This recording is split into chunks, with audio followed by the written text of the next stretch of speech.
اللہ تبارک و تعالی نے ہمیں مسلمان پیدا کیا ہے تو ہمارا جو عقیدہ ہمیں سب سے زیادہ مضبوط اور طاقتور بنا دیتا ہے وہ عقیدہ توحید ہے۔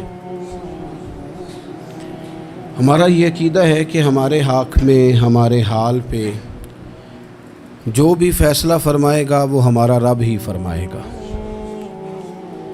ہمارا یہ نظریہ ہے کہ ہماری زندگی ساری کی ساری ہمارے رب کے دست قدرت میں ہے۔ یہ وہ عقیدہ ہے جو انسان کو بہت ساری پریشانیوں سے، آزمائشوں سے، تکلیفوں سے محفوظ کر لیتا ہے۔ انسان طاقتور ہو جاتا ہے جب وہ سمجھتا ہے کہ سارا کچھ میرے رب کے دست قدرت میں ہے۔ پھر وہ کوئی تخریب نہیں کرتا، کوئی غلط رستہ اختیار نہیں کرتا، کوئی چور دروازہ اختیار نہیں کرتا، بلکہ وہ اپنے رب کی رضا پہ راضی رہنے کا عادی ہو جاتا ہے۔ اب اللہ تبارک و تعالیٰ نے ایک قانون بنایا ہے، اور قانون ہمیں رب کریم نے اس طرح سمجھایا ہے کہ یہ ضروری نہیں ہے کہ جو تم طلب کر رہے ہو یا جو تم چاہ رہے ہو وہی ہو، اور وہ ہو تو وہ تمہارے حق میں بہتر بھی ہو۔ وہ چیز ہے جو انسان کے ذہنی سکون کے لیے، قلبی اطمینان کے لیے، دل کی ڈھارس کے لیے بہت ضروری ہے۔ کوئی ضروری ہے کہ جو ہم چاہ رہے ہوں وہ بالکل ٹھیک ہی ہو اور وہ ہمیں مل ہی جائے؟ یہ کوئی ضروری ہے؟ کبھی بھی اپنی زندگی میں اس طرح کی تڑپ نہ پیدا کریں، ورنہ آپ بے چین ہو جائیں گے۔ آپ کی زبان پر کئی شکوے آئیں گے، کئی شکایتیں آئیں گی، آپ بہت ساری جگہوں پہ نافرمانی والے جملے بول دیں گے معاذ اللہ۔ بس رب جو فیصلہ کرے اس پہ راضی رہنا سیکھیں۔ میں نے قرآن مجید کی آیت پڑھی ہے سورہ انبیاء میں سے، ذرا دیکھیے میرے رب کریم نے قانون کیا بیان کیا۔ فرما کل نفس ذائقۃ الموت، ہر جان نے موت کا ذائقہ چکھنا ہے۔ یہ پہلے یہ جملہ کہا اور اسی سے ملتا جلتا جملہ آخر میں کہا، اور درمیان میں کیا کہا؟ فرمایا کل نفس ذائقۃ الموت، ہر جان نے موت کا ذائقہ چکھنا ہے۔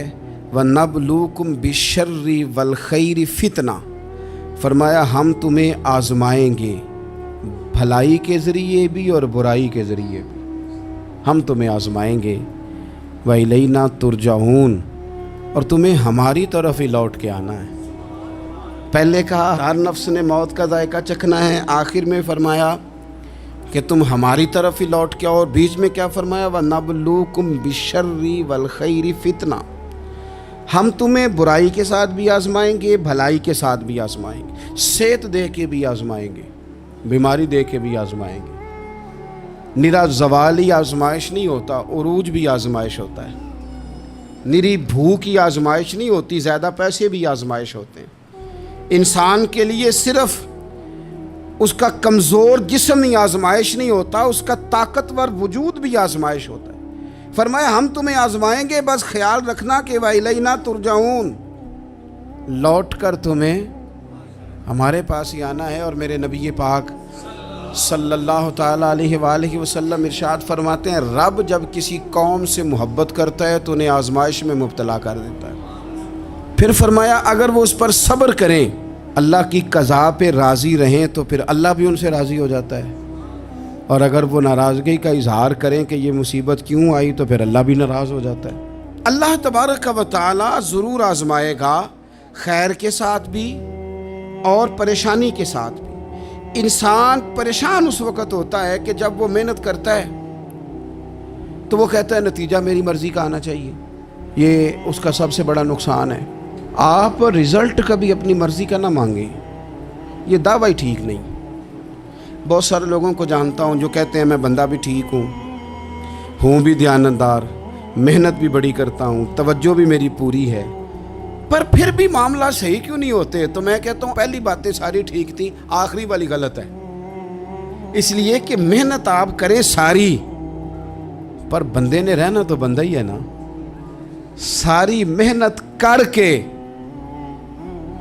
آپ کبھی اس نقطے کو سمجھ جائیں نا کہ 950 سال نبیوں نے تبلیغ کی، ہزار سال انبیاء نے تبلیغ کی، انبیاء نے رب کے تربیت یافتہ لوگوں نے تبلیغ کی، 2 لوگوں نے کلمہ پڑھا، 4 لوگوں نے کلمہ پڑھا، لیکن میں آپ کو دیانتداری سے بتاتا ہوں کہ وہ کامیاب ہو کے گئے دنیا سے۔ انبیاء کامیاب ہوئے، کیوں؟ اس لیے کہ رب نے انہیں کہا تھا جا کے پیغام دینا ہے، یہ نہیں کہا تھا کہ بندوں کا بدلنا بھی ضروری ہے۔ ہمارے بچے پتہ کیا کرتے ہیں؟ وہ فٹافٹ نہ پریشان ہو جاتے۔ نبیوں کے ذمہ تبلیغ کرنا ہے، یہ ان کا ذمہ نہیں کہ لوگ ضروری کلمہ پڑھیں۔ ہدایت تو رب کریم کے دستے قدرت میں ہے۔ انبیاء خلوص سے، للہیت سے جد و جہد کرتے رہے، لیکن انہوں نے یہ نہیں کہا کہ مالک اتنی محنت کی ہے بندے ٹھیک نہیں ہوتے، یہ نہیں کہا انہوں نے، اس لیے کہ جو ان کی ڈیوٹی تھی انہوں نے ڈیوٹی صحیح کی۔ ہم نے اپنی ڈیوٹی کرنی ہے۔ پریشان اس وقت ہوتے ہیں جب نتیجہ اپنی مرضی کا مانگتے ہیں، نتیجہ نہ اپنی مرضی کا مانگے، رزلٹ نہ اپنی مرضی کا مانگے۔ اور جناب پیر صاحب میں فلانا وظیفہ بھی پڑھتا ہوں، فلانا وظیفہ بھی پڑھتا ہوں، فلانا وظیفہ بھی پڑھتا ہوں، دل نہیں صاف ہوتا، تو میں نے کہا یہ تو اللہ نہیں کر رہا ہے۔ آپ ڈیوٹی کریں، آپ کام کریں جو آپ کے ذمے لگایا گیا ہے، اس میں وہ قضا نہ کریں آپ، باقی اللہ تعالیٰ کرم نوازی فرمائے گا۔ دیکھیں ایک بادشاہ تھا، اس کی سلطنت میں نا وہ قوم بنانا چاہتا تھا۔ ہمارے بادشاہ، ہمارے حکمران قومیں نہیں بناتے، لوگوں کو اپنے حق میں قائل کرتے ہیں۔ اس لیے کبھی بھی ہمارے ملک میں قومی سوچیں عام نہیں کی جاتی، ذاتی سوچیں عام کی جاتی ہیں، ملی باتیں نہیں کی جاتی، ذاتی باتیں کی جاتی ہیں۔ وہ چاہتا تھا کہ میری قوم بن جائے۔ اس کا ایک ہیرا سلطنت میں سے گم ہو گیا، تو اس نے اعلان کیا، اس نے کہا کہ جو بندہ ہیرا تلاش کر کے لائے گا اسے انعام دوں گا۔ ساری قوم نکل کھڑی ہوئی ہیرا تلاش کرنے پر، ادھر بھی لوگ گئے، ادھر بھی لوگ گئے، خشکیوں میں، دریاؤں میں، جہاں جہاں جس کی پہنچ تھی، جنگلوں میں، وادیوں میں، گھروں میں، بستیوں میں لوگوں نے ڈھونڈا۔ ساری قوم ایک ہیرا تلاش کر رہی ہے۔ بالآخر سب لوگ جمع ہو گئے ایک میدان میں۔ ایک بندہ اوپر چڑھا، بادشاہ کے پاس، وہ اونچی جگہ پہ کھڑا تھا۔ اس نے کہا جناب یہ ہیرا مل گیا ہے۔ اب جب ایک کو ہیرا مل گیا تو باقیوں کے چہرے اتر گئے کہ یہ کامیاب ہوا، ہم ناکام ہوئے۔ بادشاہ چونکہ ان کی تربیت کے لیے یہ کام کر رہا تھا، اس نے کہا تمہارا کیا خیال ہے کہ اس ہیرے کے بغیر میرا گزارا نہیں تھا؟ کہ تمہارا کیا خیال ہے کہ ہیرا میری سلطنت سے نکل گیا تو مجھے زوال آ جائے گا؟ اس نے کہا یہ تو ایک ہیرا ہے۔ اٹھا کے پھینکا، دیوار کے ساتھ لگا، ہیرا ٹوٹ گیا۔ اس نے لوگوں سے کہا تمہارے چہرے اترے ہوئے ہیں، میں تمہیں ایک بات سمجھانا چاہتا ہوں، ہیرا ایک ہی تھا، ایک ہی بندے کو ملنا تھا۔ میں نے انعام کا اعلان تو یہ کیا تھا نا کہ جو ہیرا ڈھونڈ کے لائے گا اسے انعام دوں گا، لیکن اب میں تمہیں بتاتا ہوں کہ میں تم سب کو انعام دوں گا، اس لیے کہ ہیرا ایک تھا، ملنا ایک کو ہی تھا، سب کو مل سکتا نہیں، لیکن انعام اس لیے سب کو دوں گا کہ ہیرا ڈھونڈنے پر انعام نہیں دے رہا، میں کوشش کرنے پہ انعام دے رہا ہوں کہ تم نے کوشش تو کی، تم نکلے تو صحیح، جد و جہد تو کی۔ کچھ لوگ کہتے ہیں کہ ہمیں ہیرا مل بھی جائے، اور خدا کے بندے ہیرا ایک ہے، ہیرا ملنا کمال نہیں، محنت کرنا کمال ہے۔ ہم نہ تیار نہیں ہوتے۔ اللہ فرماتے ہیں میں نے آزمانا ہے، میں نے آزمانا ہے، تم نے سفر جاری رکھنا ہے، لیکن یہ ضرور یاد رکھنا کہ وَإِلَيْنَا تُرْجَعُونَ، لوٹ کے تمہیں میرے پاس ہی آنا ہے، تم نے لوٹ کے ادھر آنا ہے، اس بات کو ذہن میں رکھنا۔ حضرت عبداللہ بن عباس رضی اللہ تعالیٰ عنہ اس حدیث کے راوی ہیں، المعجم الکبیر کی یہ حدیث ہے۔ اللہ کے پیارے رسول صلی اللہ تعالیٰ علیہ وسلم ارشاد فرماتے ہیں کہ جس بندے کو 4 چیزیں مل گئی نا، اسے اللہ تعالیٰ نے دنیا اور آخرت کی بھلائیاں عطا فرما دی۔ 4 چیزیں جس شخص کو نصیب ہو گئی۔ یا رسول اللہ کون سی؟ حضور فرماتے ہیں جس کو شکر کرنے والا دل مل گیا، اور کریم محبوب فرماتے ہیں جسے اللہ تعالیٰ کا ذکر کرنے والی زبان مل گئی، اور حضور فرماتے ہیں جسے مصیبت پر صبر کرنے والا بدن مل گیا، اور جسے ایسی بیوی مل گئی جو نہ اس کے مال میں خیانت کرے گی، نہ اس کی عزت میں خیانت کرے گی۔ جسے یہ 4 چیزیں مل گئیں وہ خوش نصیب ہے، دنیا بھی بن گئی، آخرت بھی بن گئی۔ کامیابی صبر آ جانے کا نام ہے، کامیابی شکر حاصل ہو جانے کا نام ہے۔ کامیابی میرے عزیز یاد رکھ لیں کہ انسان اللہ کے ذکر میں لگ جائے تو اس کا نام ہے کامیابی۔ ہم نے کس کو سمجھ لیا؟ اپنی زندگی میں ایک تو محنت کریں، نتیجہ اللہ پہ۔ دوسری بات، امیدیں ذرا چھوٹی وابستہ کریں، لمبی نہ بنائیں۔ ایک ہے منصوبہ سازی کرنا مستقبل کی، وہ غلط نہیں۔ میرے نبی پاک علیہ السلام کا فرمان کاش کبھی ہم سمجھ جائیں۔ حضور نے ایک دن صحابہ سے فرمایا تھا حیا کرو، کہا صحابہ سے، سمجھایا ہمیں، فرمایا حیا کرو۔ یا رسول اللہ کس بات سے؟ فرمایا وہ والا مال کماتے ہو جو کھا ہی نہیں سکتے، اور وہ والے مکانات بناتے ہو جن میں تم رہ ہی نہیں سکتے، اور ان چیزوں کا سوال کرتے ہو جن کی تمہیں ضرورت ہی نہیں۔ اتنے لمبے محلات، اتنا لمبا چوڑا مال، اتنا لمبا چوڑا پیسہ، اتنی لمبی امیدیں، اتنی لمبی داستانیں، انسان کمزور ہو جاتا ہے، ساری زندگی حساب کتاب میں بیت جاتی ہے۔ دیکھیں نا، حضور علیہ السلام نے فرمایا یہ جو غریب لوگ ہیں نا، یہ مالداروں سے 50,000 سال پہلے جنت میں داخل ہو جائیں گے۔ کیوں؟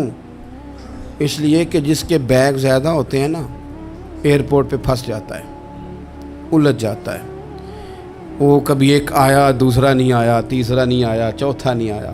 اور جو ہینڈ کیری والے ہوتے ہیں نا، 2 جوڑے، وہ تو بس جناب سب سے پہلے وہی نکلتے ہیں، اور ان کی گاڑی بھی کسی رش میں نہیں الجھتی، گھر وقت پہ پہنچ جاتے ہیں، مال تھوڑا تو حساب بھی تھوڑا۔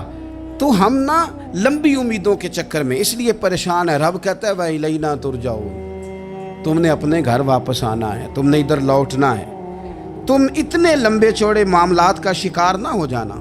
تیسری بات جس کو آپ ضرور سمجھیں گے اور اس پر آپ غور کریں گے، بندوں پر اعتماد کرنا چھوڑ دیں، اللہ پر اعتماد کریں۔ ایک اعتماد ہے اللہ کے نیک بندوں کا، دعاؤں کا اعتماد، نسبتوں کا اعتماد، اس کی بات نہیں کر رہا میں، دنیا داروں، سیٹھوں، نوابوں، جاگیرداروں پر اعتماد کی بات کر رہا ہوں۔ اعتماد خلق چھوڑ دیں، اعتماد خالق کریں۔ بندوں پر بھروسہ نہیں، بھروسہ اللہ کی ذات پر۔ جو بندہ رب کی ذات پر بھروسہ کرتا ہے مضبوط ہو جاتا ہے، طاقتور ہو جاتا ہے، کمزور نہیں پڑتا۔ یہ ضروری نہیں کہ آپ کے دوست مخلص نہیں تھے تو اس لیے آپ کا کام نہیں ہو سکا، یہ ضروری نہیں ہوتا۔ ہو سکتا ہے آپ کے دوست پورے مخلص ہوں، تعاون بھی پورا کرنے کو تیار ہوں، پر رب کریم کا ارادہ قدرتی نہ ہو کہ آپ کا کام ہو۔ کیا کر لیں گے آپ کے احباب، آپ کے دوست کیا کر لیں گے؟ اللہ کا ارادہ قدرتی نہیں۔ شاید اسی لیے کسی درویش نے کہا تھا کہ خوش نصیب وہ ہے جو اپنے نصیب پہ راضی ہے۔ وہ شاید زیادہ نصیب والا ہے جو اپنے نصیب پہ خوش ہو گیا۔ عزیز دوست، چیزوں کو سمجھ لیں اور اچھی طرح سے آپ سمجھ لیں کہ ہو سکتا ہے کہ آپ کے دوست آپ کو پورا کندھا دینا چاہ رہے تھے، وہ تیار تھے، پر اس وقت آپ کا نصیب ہی کچھ اور تھا۔ آپ ان خزانوں پر زیادہ توجہ کریں جو خزانے رب کے پاس ہیں۔ ہمیں اپنے تعلقات پر بڑا بھروسہ ہوتا ہے، ہمیں بڑا پتہ ہوتا ہے اتنے لوگوں سے میرا جرانہ ہے، فلانے سے میرے دوستی ہے، اور بھائی یہ سارے کام تب ہوں گے جب رب چاہے گا۔ بہترین ڈاکٹر کے پاس جا کے دوا کھا لے میرے عزیز، شفا تبھی ہوگی جب میرا اللہ چاہے گا۔ سارے ٹیسٹ کر لیے ہیں ڈاکٹر نے مریض کے، ساری رپورٹیں آ گئی ہیں، ہر چیز ٹھیک ہے، لیکن نہ وہ کھا پاتا ہے، نہ وہ سو پاتا ہے، نہ وہ چل پاتا ہے، نہ وہ ہنس پاتا ہے۔ اس نے پوری دنیا جہاں تک اس کی دوڑ تھی اس نے لگا لی، لیکن لازمی نتیجہ یہ نکلتا ہے کہ اسے کہنا پڑتا ہے کہ ہوگا وہی جو میرا رب چاہے گا۔ اس لیے جو خزانے میری جیب میں، آپ کی جیب میں ہیں، جو تعلقات ہمارے ہیں، ان تعلقات پر بھروسہ نہ کرو، بلکہ وہ خزانے جو اللہ کے پاس ہیں ان پر بھروسہ کریں، آپ مضبوط ہو جائیں گے۔ داتا گنج بخش علی اجمیری قربان جائیں، گنج بخش فیض عالم مظہر نور نا کی سارا پیر کامل اور کامل آرا رہنما۔ اس ملک کے وطن عزیز کا جو لوگ حسن ہے نا، ان میں بڑے بڑے تارے ہیں، پر اس وطن کا جو چاند ہے وہ داتا گنج بخش علی اجمیری ہے۔ داتا صاحب چاند ہے میرے وطن کا، اس وطن میں جو چمکے گا وہ داتا علی اجمیری سے فیض لے کے چمکے گا۔ یہ کمال ہے۔ وہ کہتے ہیں کہ علاقے میں قحط پڑ گیا تھا، گندم کا ایک دانہ لوگوں کو میسر نہیں تھا، بارش نہیں ہوئی، سالوں بیت گئے، لوگ بڑے پریشان تھے، بڑی آزمائش میں تھے۔ ہر بندہ تکلیف میں تھا. بازار میں لوگ آتے تھے تو سہمے سہمے سے، ڈرے ڈرے سے، پریشان پریشان سے. قحط ہے، آزمائش ہے، مجبوری ہے، جانور بھوکوں مر رہے ہیں. اللہ تبارک و تعالیٰ کی طرف سے لوگوں پر ایک آزمائش ہے، لوگ صبر کر رہے ہیں. کہتے ہیں کہ غلام بازار آیا تھالا لے کے کچھ خریدنے. آیا بھی تو اٹکیلیاں کرتا، اور چیزیں خریدی تو ہنستے ہوئے، اور جانے لگا تو مسکراتے ہوئے. پریشانیوں میں، دکھوں میں کو بندہ اگر اس طرح ہنسے تو بعضوں کا طبیعت چڑ جاتی ہے کہ یار ہم پریشان ہیں، تجھے کس بات کی خوشیاں چڑھی ہوئی ہیں. کہتے ہیں لوگوں نے بازو تھام کے غصے سے کہا تو اتنا خوش کیوں ہے جب سارا شہر پریشان ہے، سارا ملک آزمائش میں ہے، تو اتنا کیوں ہنس رہا ہے؟ کہنے لگا تم ہوگے پریشان. میں جس کا غلام ہوں نا، میرا جو آقا ہے، اس نے اپنے برتن بڑے پہلے گندم سے بھر لیے تھے. میرے آقا کے بڑھولے بھرے ہوئے ہیں، لہذا میں کسی پریشانی میں نہیں ہوں، خوش ہوں. داتا علی اجویری رحمۃ اللہ علیہ کمال کر گئے، سید حجویر مخدوم امم. داتا صاحب فرماتے ہیں اگر تیرا اور میرا رب کے خزانوں پر اتنا بھی یقین ہو جائے نا جتنا اس غلام کا اپنے آقا کے خزانے پہ ہے، تو پھر ہم ہر وقت رو کے نہ دکھائیں، پھر ہر وقت ہم غربتوں کے رونے نہ روئیں، پھر ہر وقت ہم یہ مایوسیوں کی کہانیاں نہ سنائیں. لوگ اگر کہیں کہ بڑے دکھ ہیں، بڑی آزمائش ہے، بڑی پریشانی ہے، دنیا بڑی تکلیف میں، بیماریاں آ گئیں، آفتیں آ گئیں، تو بندہ مومن ہنس کے کہتا ہے تم پریشان ہوگے، ہم تو جس رب کے ماننے والے ہیں اس کے خزانے بھرے ہوئے ہیں. اور ہمارا رب عطا کرتا ہے تو پھر اپنے کرم سے اس طرح عطا کرتا ہے کہ وَيَرْزُقْهُ مِنْ حَيْثُ لَا يَحْتَسِبُ. وہ کہتے ہیں میں اتنا دوں گا اور وہاں سے دوں گا کہ تجھے خبر بھی نہیں ہوگی، میں تجھے وہاں سے دوں گا کہ تو نے کبھی سوچا بھی نہیں ہوگا. آپ اگر چاہتے ہیں کہ زندگی سکون میں آ جائے، سکون میں، تو لوگوں کی جیبوں پہ نظر چھوڑ دیں، رب کے خزانوں پہ نگاہ جمائیں. اتنا نوازتا ہے، اتنا نوازتا ہے، اتنا نوازتا ہے کہ انسان حیران ہو جاتا ہے کہ مجھے اتنا بھی مل سکتا ہے. ایک بات یہ میرے عزیز کہ اپنی زندگی میں نا دعووں سے بچیں، دعووں سے بچیں. لفظوں اور عمل اور اٹھنے بیٹھنے، اس میں کسی بھی قسم کے تکبر سے اپنے آپ کو بچائیں. بندہ ہی اچھا لگتا ہے. وہ اگر دعووں پہ اتر آتا ہے نا، کہانیوں پہ اتر آتا ہے، اور داستان سرائی پہ اتر آتا ہے، اور وہ لوگوں کو آئینے دکھانے شروع کر دیتا ہے، اور اسے تقوی کا ہیضہ ہو جاتا ہے، نیکی کا بخار چڑھ جاتا ہے، تو پھر بھی وہ پریشان ہو جاتا ہے. اس لیے کہ جب انسان پرہیزگاری کی اینک لگا لے تو اسے باقی سارے لوگ گناہگار نظر آتے ہیں. آپ اگر سکھی رہنا چاہتے ہیں نا تو عاجزی اختیار کریں. کیوں کہ جب آپ عاجزی اختیار کریں گے تو آپ کو اللہ کی مخلوق اچھی لگنے لگ جائے گی. کیوں کہ آپ اپنے سے بھی کسی کو بہتر سمجھتے ہیں. جب تک آپ میں تکبر ہے، میں نے دیکھا ہے کہ لوگ تکبر کا شکار ہو جاتے ہیں، کسی کو جھوٹا، کسی کو بددیانت، کسی کو فراڈیا، کسی کو دھوکے باز، کسی کو ڈاکو، کسی کو چور، کسی کو غدار، کسی کو فلانا، کسی کو فلانا. اصل بات کیا ہے؟ اصل بات یہ ہے کہ اس شخص کے دماغ کے اندر تکبر کا سودا سما گیا، یہ کسی چکر میں پڑ گیا ہے، اس کو ہیضہ ہو گیا ہے پرہیزگاری کا. یہ سمجھنے لگے کہ جو میں سوچتا ہوں وہ صرف وہی ٹھیک ہے. تیرا یہ دعویٰ ہے کہ ساری مخلوق ٹھیک نہیں، اور میرا رب فرماتا ہے لَقَدْ خَلَقْنَا الْإِنسَانَ فِي أَحْسَنِ تَقْوِيمٍ. میں نے مخلوق بنائی بڑی سونی ہے. ہم نا جب یہاں آ جاتے ہیں نا، یہاں ایک شخص تھا جس کا نام تھا بلعم بن باورہ. یہ بڑا مستجاب الدعوات تھا، جو دعا مانگتا تھا اللہ قبول فرما لیتا، پرہیزگار تھا. اسم اعظم اللہ نے اسے عطا کر دیا. حضرت موسیٰ علیہ السلام کے دور میں حضرت موسیٰ علیہ السلام نے جب اپنی قوم کو لے کے جبارین کے خلاف جہاد شروع کیا، نکلے تو اس طرف آنا تھا جس طرف یہ رہتا تھا. لوگ سارے اکٹھے ہو کے اس کے پاس آئے، آ کے کہنے لگے حضرت موسیٰ علیہ السلام آ رہے ہیں اپنی قوم کو لے کے حملہ کرنے کے لیے، تو دعا کر دے، معاذ اللہ نبی کے خلاف دعا کر دے، تو بد دعا کر دے تاکہ وہ آ نہ سکے، تیری دعائیں قبول ہوتی ہیں. پہلے تو کہنے لگا کہ کتنے بدبخت ہو، مجھے نبی کے خلاف بات کرنے اور دعا کرنے کا کہہ رہے ہو، معاذ اللہ، بدبخت ہو، دوڑ جاؤ۔ لیکن اللہ سے یہ توفیق مانگے کہ وہ انسان کا شعور سلامت رکھے، شعور سلامت۔ حضرت سلطان باؤ رحمۃ اللہ علیہ نے اپنے دور میں کہا تھا کہ ایمان سلامت ہر کوئی مانگتا ہے، عشق سلامت کوئی، وہ تو انہوں نے کہا تھا نا۔ اور آج کیا حال ہے کہ مال سلامت ہر کوئی مانگتا ہے، تو ایمان سلامت کوئی۔